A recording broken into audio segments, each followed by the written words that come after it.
हमारे देश में हर जगह पे आग लगी हुई है। शायद ही इस देश का कोई एक तबका होगा जिसे हम इस देश का दमनकारी फांसीवादी निजाम कहते हैं, उससे पीड़ित नहीं होगा। संविधान की बात करते हैं, सत्याग्रह की बात करते हैं और उन लोगों को जेल में डाल दिया जाता है बिना ट्रायल के। गोदी मीडिया उनको इस देश का गद्दार घोषित कर देती है। अगर वो लोग टुकड़े टुकड़े गैंग में हैं तो मैं गर्व महसूस करती हूँ कि मैं ऐसे गैंग में हूँ। अगर इस देश के टुकड़े टुकड़े तो पहली बात आप करते हैं, धर्म के आधार पे, जाति के आधार पे, भाषा के आधार पे, अमीर गरीब के आधार पे आप इस देश को बांटते हैं। तो जयपुर से स्टूडेंट्स आए थे, बिहार से स्टूडेंट्स आए थे, मेरठ यूनिवर्सिटी से स्टूडेंट्स आए थे, यूपी से स्टूडेंट्स आए थे, इलाहाबाद से, झारखंड से स्टूडेंट्स आए थे।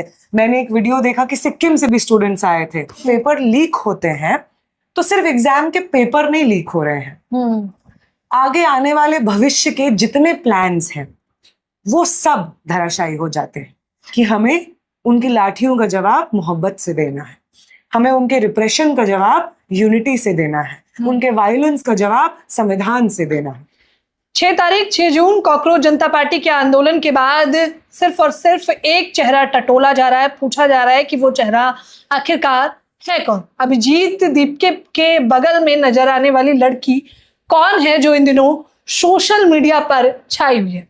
फ्रेम में आपको वही लड़की नजर आ रही होगी। मुझे जितना जानकारी है कॉमरेड नेहा इन्हें कहा जाता है, बाकी मैं चाहूंगी कि दर्शकों को आप खुद बताएं, आप कौन हैं? मेरा नाम नेहा है। मैं जेएनयू की एक स्टूडेंट हूँ, वहां से मैं आर्ट्स एंड एस्थेटिक्स में पीएचडी कर रही हूँ और आयसा की एक एक्टिविस्ट हूँ। इतने में सम अप हो जाता है। अच्छा, आपका चेहरा इससे पहले भी सोशल मीडिया पर अभी तो वायरल है, लेकिन अमूमन मुझे लगता है वायरल रहता है, जैसे आप तमाम मुद्दों पर चर्चाएं करती रहती, तो उसकी वजह क्या है?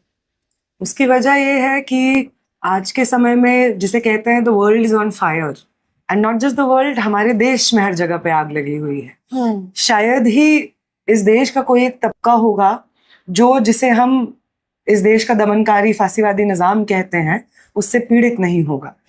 मजदूरों के जो देश भर में आंदोलन चल रहे हैं, उससे लेकर के छात्र जो हर साल अलग अलग मुद्दों पे सड़कों पे उतरने के लिए मजबूर हो जाते हैं, हर जगह पे स्टूडेंट्स प्रोटेस्ट कर रहे हैं। इस देश की आम जनता प्रोटेस्ट कर रही है, अपने हक और अधिकार के लिए प्रोटेस्ट कर रही है।